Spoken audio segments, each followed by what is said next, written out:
एक मरतबा सरकार दो आलम सल्लल्लाहु तआला अलैहि वसल्लम अपने असहाब के साथ बैठे तशरीफ़ फरमा थे और फरमा रहे थे कि मिल बैठ के खाना सुन्नत है और इसमें बरकत भी है। एक यहूदी जो उस महफिल में मौजूद था, उसने ये सारी बातें सुनी और चुका था कि नबी अकरम सल्लल्लाहु तआला अलैहि वसल्लम जिन मुसलमानों के नबी की जो बात होती है वो हिकमत से खाली नहीं होती। ये सुन चुका था पहले भी।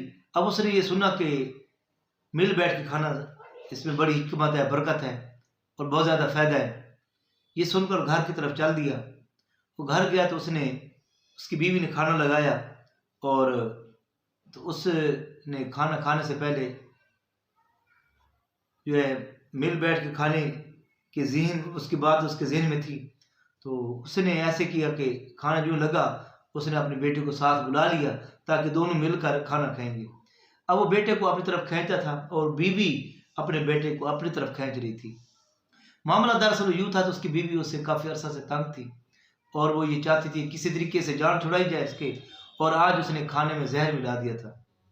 तो ये उसके खामद को इल्म तो नहीं था, लेकिन उसने बेटे को साथ मिलाया खाना खाने के लिए। तो बीवी उस बेटे को खींच रही थी। शोहर ने पूछा भी तू क्यों खींच रही है? उसने कहा आप अकेले को, आप ये खा चुका है। तो उसने कहा कि मैंने मुसलमानों के नबी से सुनकर आया कि मिल बैठ के खाने में हिकमत है, बरकत है और अजर व सवाब है। तो मैं ये देखना चाह रहा था कि मुसलमानों के नबी ने जो बात बताई है यकीनन उसमें कोई ना कोई हिकमत अमली ज़रूर है। तो ये सोचकर मैं अपने बेटे को साथ मिला के खाना खिला रहा हूँ। तो बीवी समझ गई।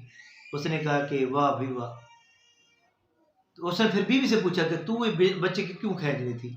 उसने बीवी ने कहा कि मैं आपसे तंग हो चुकी थी, वो काफ़ी अरसा से मैं आपके रवैये से नाला थी, तो आज मैं आपसे जान छुड़ाने के लिए मैंने खाने के अंदर जहर मिला दी थी और मैं ये चाहती थी आपसे जान छूट जाए, और आप अपने बेटे को अपनी तरफ खींच रहे थे, मैं अपनी तरफ खींच रहा था, मैं बचाने के लिए और आप खाना खिलाने के लिए। तो वो जो गैर मुसलमान जो यहूदी था बड़ा हैरान हुआ, परेशान हुआ और अशश कर उठा कि आज मुसलमानों के नबी की एक बात पर अमल किया है तो जान बच गई है, और आप सल्लम के कलमा पढ़ेंगे, उनके साथ मिलेंगे तो न जाने कितने मरातब मिलेंगे। ये सोचकर वो भागा भागा आया, बीवी को बच्चे को साथ लेकर आया और उसने कलमा पढ़कर मुसलमान हो गया। और वाह मुसलमानों के नबी, आपकी एक सुन्नत पर अमल किया, एक तरीके पर अमल किया तो मेरी जान बच गई। तो बरोज़े क़यामत दुनिया में मेरा ईमान बच गया और बरोज़े क़यामत में जहन्नम से बच जाऊँगा। अल्लाह ताला हम सबको सरकार दो आलम सल्लल्लाहु अलैहि वसल्लम के हर सुन्नत पर अमल करने की तौफीक अता फरमाए। तो पता चला कि मिल बैठ के खाना खाना सुन्नत है, इसलिए घर बैठ के अकेले खाने के बजाय फैमिली के साथ मिलकर खाना खाएं और आप सल्लल्लाहु अलैहि वसल्लम की सुन्नत को ज़िंदा करें। अल्लाह ताला हम सबको अमल की तौफीक